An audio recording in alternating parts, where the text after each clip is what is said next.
بسم الله الرحمن الرحيم الحمد لله رب العالمين والصلاة والسلام على رسولنا محمد وعلى آله وأصحابه أجمعين أما بعد السلام عليكم ورحمة الله وبركاته. Aziz jamoat, muhtaram otaxonlar, aka-ukalar, yana siz bilan bizni bugungi kechaga muvofiq qilgan Allohga shukronalar aytamiz. Bizlarga bugunlik hayotni ato qilgan Alloh subhanahu va taologa shukronalar aytamiz. Ilohim bugungi qilgan ibodatlarimiz qabul, gunohlarimiz mag'fur bo'lsin. Avval bir narsani so'ramoqchiman. Kimni hozirgi kunda otasi hayot bo'lsa bir qo'llarini ko'tarsinlar. Alhamdulillah. Shuncha baxtli odam bor ekan. Hozir otasi yo'qlar qo'lini ko'tarsin degani xijolat bo'ldi. Lekin men bugun qo'llarini ko'tarib otasi bormi deb so'raganlarimga aytmoqchiman. Azizlar, otaning haqqi, otaning mehri onanikidan kam emas. Buni ota bo'lganda bilasiz ekan. Bolangiz bemor bo'lganda sezasiz ekan. Bolalaringiz ochlikdan bir oz qiynalganda otangizni eslaysiz ekan. Ota bo'lishlik og'ir mashaqqat ekanini inson ota bo'lganda biladi. Bu yerda o'tirgan otalar o'tiribsiz. Ham otasi borlar, ham o'zi otalar. Ko'nglingizni ko'tarish uchun bir hadis aytaman. Rasulimiz alayhi salatu vassalam ota haqida bir ajib hadis aytgan ekanlar. Al-validu, ota dedilar. Absatu abvabil jannah. Jannatning eshiklarining o'rtadagi eshigi dedilar. Jannatda eng oliy darajadagi eshik avsat o'rtasi. Otani mana shu o'rta eshikka qiyoslayaptilar payg'ambarimiz alayhisalom. Aytdilarki, xohlasang uni ochib kirib ol, xohlasang zoya qil, ya'ni yuzingga qarshi yopib ol. Otangiz bormi deganda ko'targan qo'llaringiz bilan o'sha jannat darvozasini ochib oling. Ota shunday ulug' zot ekan azizlar. Bolasi uchun jonini berar ekan. Men buni aytishligimga sabab Jabir ibn Abdulloh degan bir sahobadan rivoyat qilingan bir hadis bor. Hadis sahih. Ammo qissalarini ba'zilar u hadisga taalluqli emas deganlari bor, lekin bir ajib qissa bilan keltirilgan. Payg'ambarimiz alayhisalom davrlarida rivoyat qilyaptilar.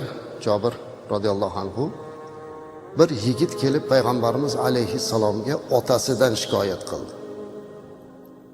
Ajablanmang azizlar, bizni diniy idoramizga bir oyda bir marta bo'lsa ham otadan shikoyat qiluvchilar keladigan bo'lib qoldi.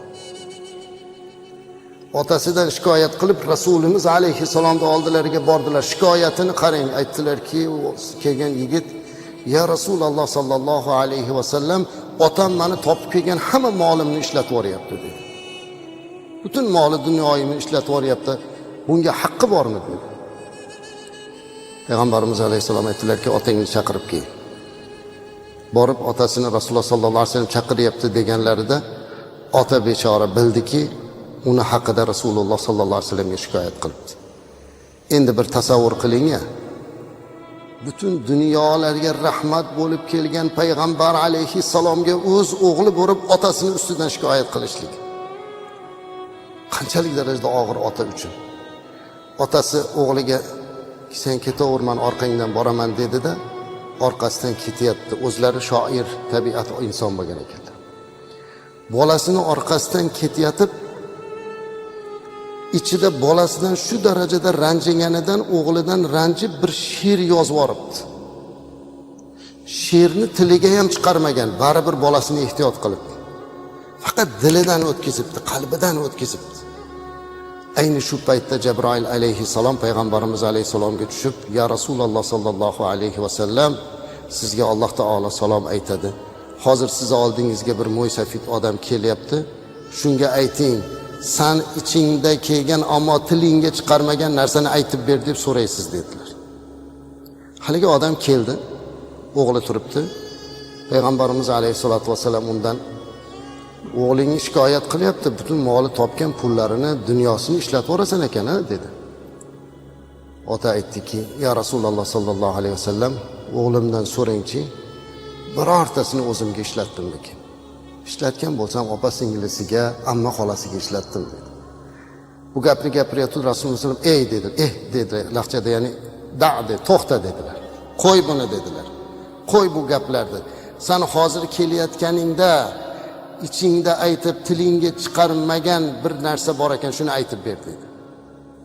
Haligi ota hayron qoldi. Payg'ambarimiz alayhisolatu vasallamga yana bir karra iymon keltirib, siz haqiqiy Rasululloh ekansiz. Axir buni men tilimga ham keltirmadim, qalbimdan o'tdi. Qayerdan bildingiz? Menga bildirildi. O'sha ichingdan o'tgan narsani aytib ber deganda, haligi odam she'r o'qib berdi.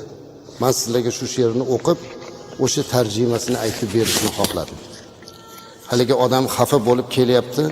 Yo'lda ichida mana shu she'rni yozdi. Bolasi yoshligida ko'p kasal bo'lgan chog'i shuni esladi. She'rni qarang.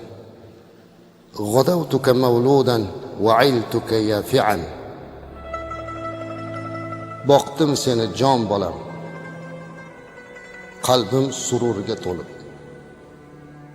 Quvonchga to'ldi olam, ulg'ayding yigit bo'lib. Bo'ldim kechalar bedor, senga yetganda alam. Tanda qolmadi mador, yetdi ko'klarga nolam. Go'yo edim men bemor, boshga yog'ilib toshlar. Qalbimga to'ldi ozor, ko'zdan to'kildi yoshlar. Firoq meni qo'rqitdi, chang solib senga o'lim.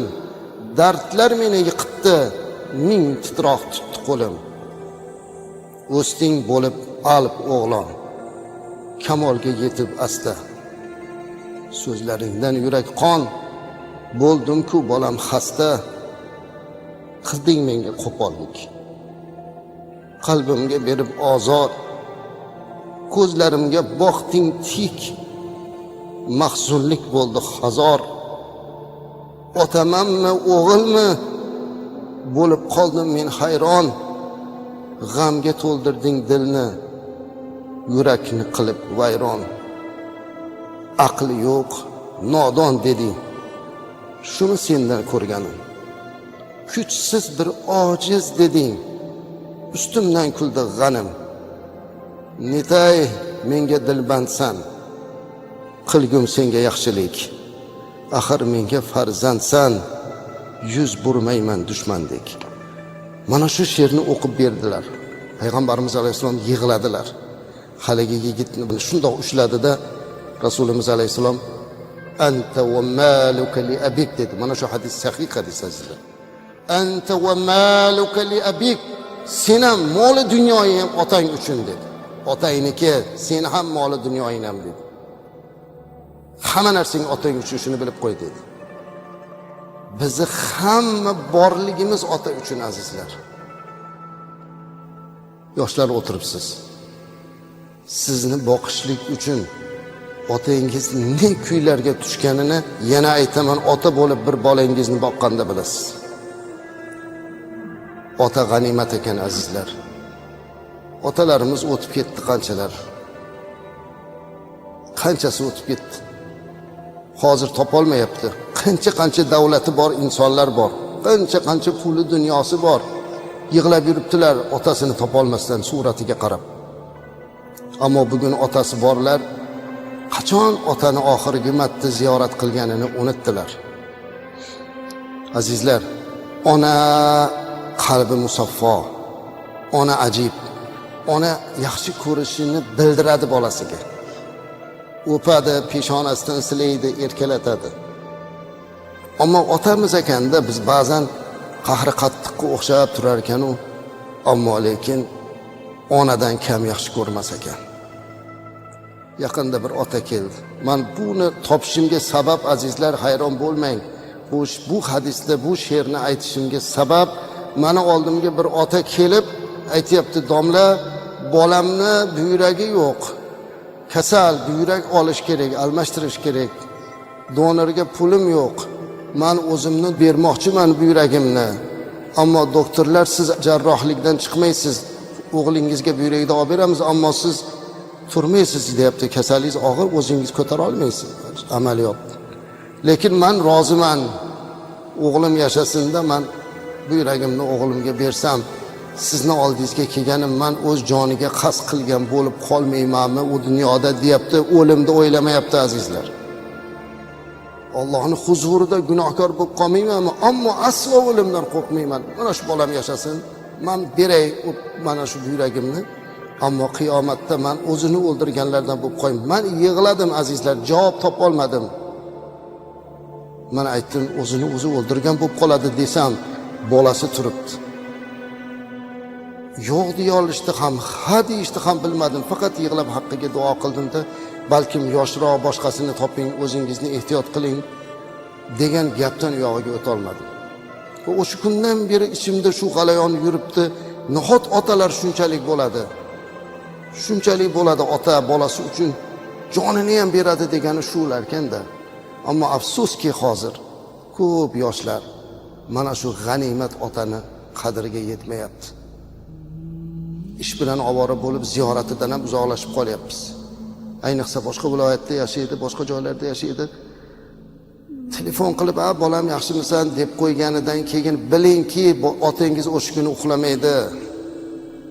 Uxlamaydi sizni sog'inib.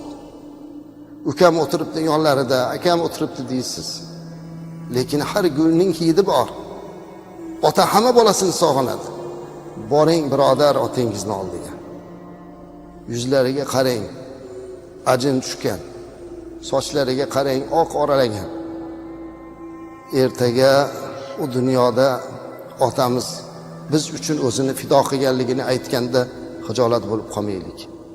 Bizni boqamiz deb shuncha holatga keldi deb. Shuning uchun hozir g'animat azizlarim. Biz topa olmayapmiz otamizni. İçimizde otasi o'tganlar o'tiribdi yig'lab. Hozir bo'lganda edi qo'llarini o'pardim deyapti. Yuzlarini silab qo'yar edim. Otam meni deb qaddi bukilgan edi. Otam meni deb sochlari oqargan edi. Men o'zim endi ota bo'lib buni bilyapman deb o'tiribmiz azizlarim. Bugun otasi hayotlar. Bugun uyida jannat darvozasi borlar. U darvozadan kiring. Kirib oling u darvozadan. Ertaga topolmay qolasiz. Alloh azza va jalla o'tgan otalarimizni rahmat qilsin. Hayot bo'lib turganlarni salomat qilsin. Bugun bu yerda qancha darvozalar turibdi ekan, jannat darvozalari. Azizlarim, siz otalar hammalaringiz jannatning o'rta darvozasisiz. Mana shu maqomga rozi bo'lib ota bo'ldingiz. Farzandlaringiz bu darvozani ochib kirib olsin. Dunyoda eng katta baxt ya Rabbi, otani qo'lini ushlab Ka'ba oldida duosini olish. Eng katta baxtki, otani yelkasida ko'tarib yurib taof qildirish. Alloh bugun otam bor deb qo'lini ko'targan mana shu qo'llar Ka'bada otasini ushlasin. Bugun otam bor deb xursand bo'lgan mana shu yigitlarimiz Arofatda otalarining duosini olsin. Bugun otam bo'lganda xizmat qilardim degan azizlarimiz Arofatda otamizni haqqiga duo qilish nasib qilsin. Farzandlarimiz bizni rozi qiladigan farzandlardan bo'lsin.